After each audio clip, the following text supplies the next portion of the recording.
Hey everyone, SafeLocked here on behalf of the League team. We have a lot to cover today, including our plans for preseason, challenges, and game modes. But first, let's talk about the state of the game. Overall, we're pretty happy with the state of League this season, but before we get into the details, let's dive into a topic that's been pretty popular lately, which is new champion balance. When we look at the data, we actually see that new champions have been pretty balanced on release this year, with the exception of Dr. Mundo. That said, there's more to healthy gameplay than just win rates, and we're still hearing that new champions feel unfair to play against, particularly when it comes to complex abilities or overloaded kits. If we're being completely honest, we don't think our champions have overloaded kits overall, but that being said, there have been times when we've given new champions too many tools and had to pull back later to give them more clear weaknesses. For example, Samira's ability to dash to allies was removed because it provided too much safety. Combined with her missile blocker, it made CCing her too difficult, especially since that's one of her main forms of counterplay. Another thing we consider when we hear a champion feels bad to play against is their intended complexity. We try to make a healthy mix of high, medium, and low complexity champions. In this way, whether you like mechanical skill expression, point and click simplicity, or something in between, there's a new champion that interests you. For example, with Vex, we wanted to create a champion that was fairly easy to pick up, and we're happy to see she's hitting that mark.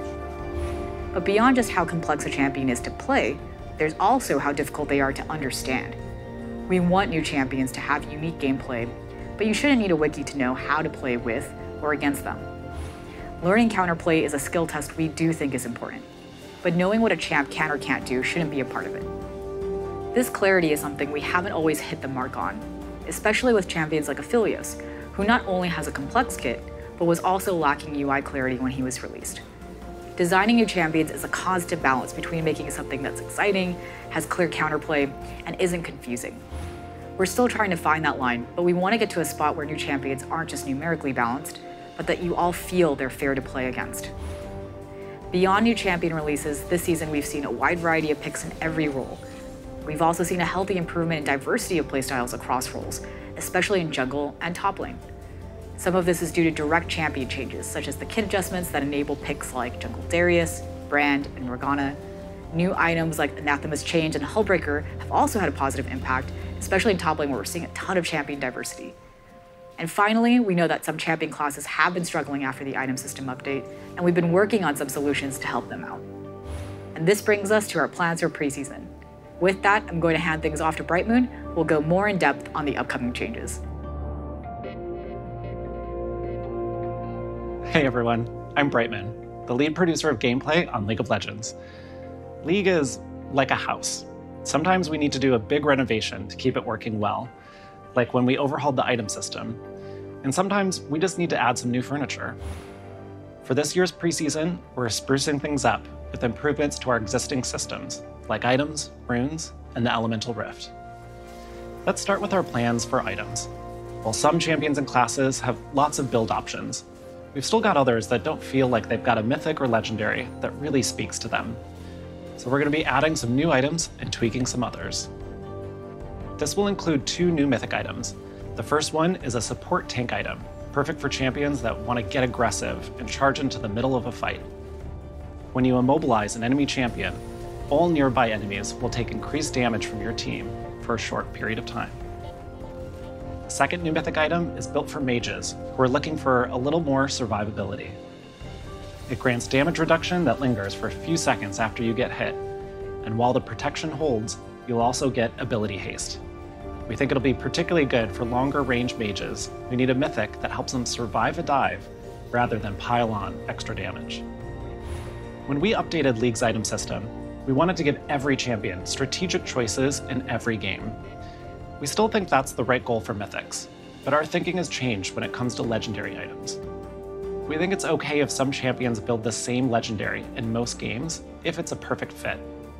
But we also want you to have plenty of options, which is why we're improving legendaries for mages, assassins, and tanks. For example, assassins can look forward to a new legendary item that gives ability haste, and also refunds a portion of their ultimate's cooldown with enemy takedowns.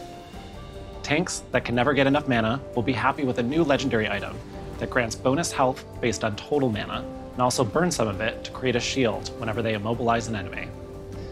Finally, mages who are tired of being denied their hard-earned kills can rejoice. They'll be receiving a new legendary that grants Magic Pen against recently shielded enemies. As for runes, we think there are some good targeted changes we need to make.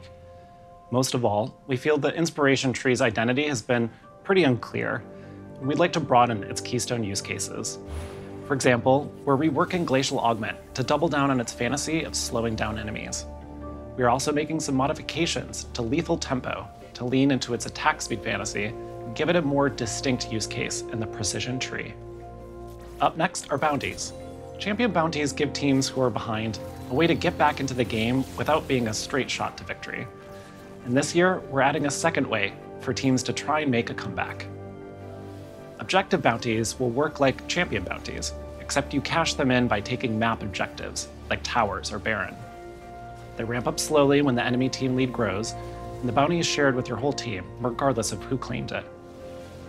Taking objectives really is the best way to come back when you're behind, so we want to help make that a clearer and more rewarding strategy.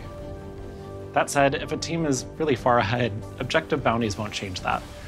Being the better team should always get you a win, so we'll be watching the new bounty system closely to keep things in check. Finally, let's talk about our biggest addition this preseason, dragons. We really like how each dragon creates unique terrain, grants powerful buffs, and adds more strategy to the mid and late game. So this preseason, we're adding 2 more. Up first is the Hextech Dragon. When your team defeats it, you'll all gain additional ability haste and attack speed. And if you claim the soul, you'll receive a chain slow that works kind of like Static Shiv's passive. When this dragon takes over the rift, it creates Hextech gates that can transport you to set locations across the map. The second dragon joining the party is Hextech's darker sibling, the Chemtech Drake. When you slay it, your team will deal increased damage when your HP is low, letting you turn around those close team fights. This dragon soul provides a second chance at life. Well, sort of. When you die, you'll enter a zombie state, where you can still cast abilities and continue fighting when you'd normally be looking at a gray screen.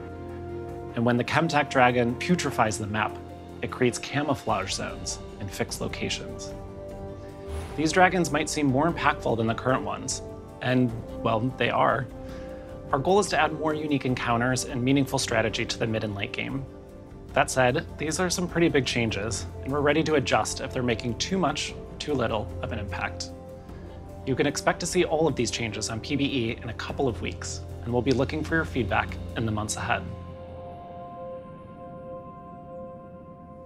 Outside of preseason, something we've heard from all of you is that you'd like more ways to express yourself and your achievements in League. For some of you, ranked is how you define your progress, and that's great, we don't want to change that. But for those of you who aren't focused on the rank climb, there aren't great ways to express your own progress. Champion Mastery and Eternals help you show off your skills on a particular champ, but they don't tell the story of your broader League legacy. The new challenges system should achieve just that. Challenges rank up over time, showcasing your increasing mastery and legacy across a bunch of different systems, modes, and gameplay, making it a little different than just a standard achievement. We want to highlight not just your rank and champion mastery, but also your inventiveness, breadth of play styles, collection, and everything else in between. Want to showcase your knack for never dying in ARAM?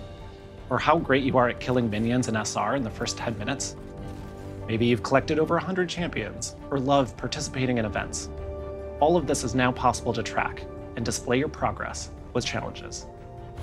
You'll get the first glimpse of challenges when they hit PBE next month, and the full system will launch early next year.